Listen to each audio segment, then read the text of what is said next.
Hello, everyone. My name is Hayden Shipshock, and today I will talk about diabetes using a PBS documentary called Blood Sugar Rising and connect it to a research article that explains how different risk factors affect disease development and progression. So, first of all, what is diabetes? Diabetes is a chronic disease where the body cannot properly regulate blood sugar.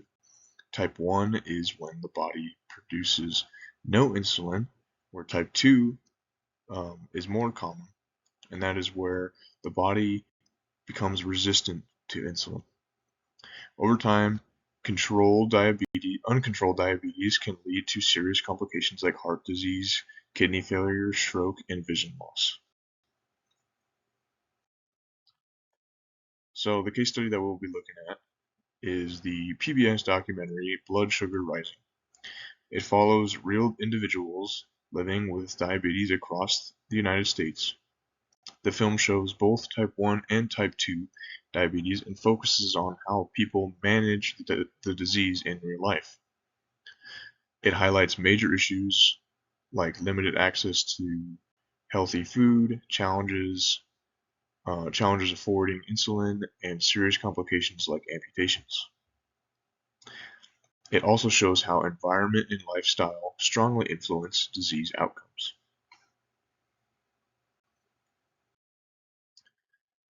So the research article that this study follows through is the Singh Manu from 2018, where 8,000 adults for almost 24 years were followed through this study. Researchers wanted to understand what factors led to diseases like diabetes and what influences long-term outcomes. They studied three categories: the clinical, behavioral, and socioeconomic factors. The main findings of this article, they found that clinical factors like obesity and high blood pressure are strong predictors of developing diabetes. However, behavioral factors like diet, exercise, and smoking become more important in how the disease progresses and whether complications develop. Socioeconomic factors also influence long-term health outcomes, especially access to healthcare and resources, as smoking increases risk at every stage. So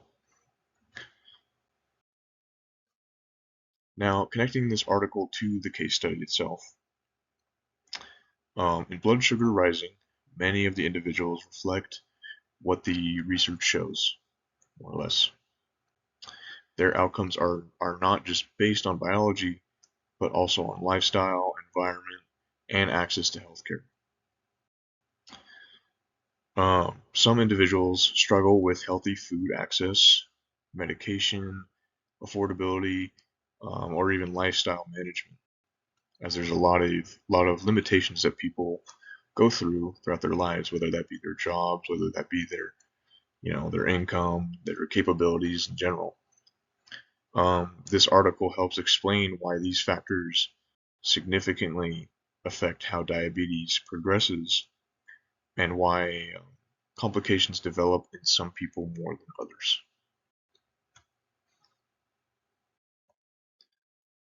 So, the public health importance. This topic is important for public health because many cases of type 2 diabetes can be prevented or delayed. Healthy eating, regular physical activity, and avoiding smoking are key prevention strategies. Early screening can also help detect diabetes before complications develop. Improving access to healthcare and education can reduce long-term disease burden as well, as people become more knowledgeable on the topic themselves, so they are able to make these lifestyle changes for themselves. And here we are with some discussion questions. Here are a few questions to think about. First, which type of factor do you think has the greatest impact on diabetes outcomes? Second, why do you think environment and access to healthcare play such a big role in this disease? And finally, what types of community or public health interventions could help reduce diabetes rates?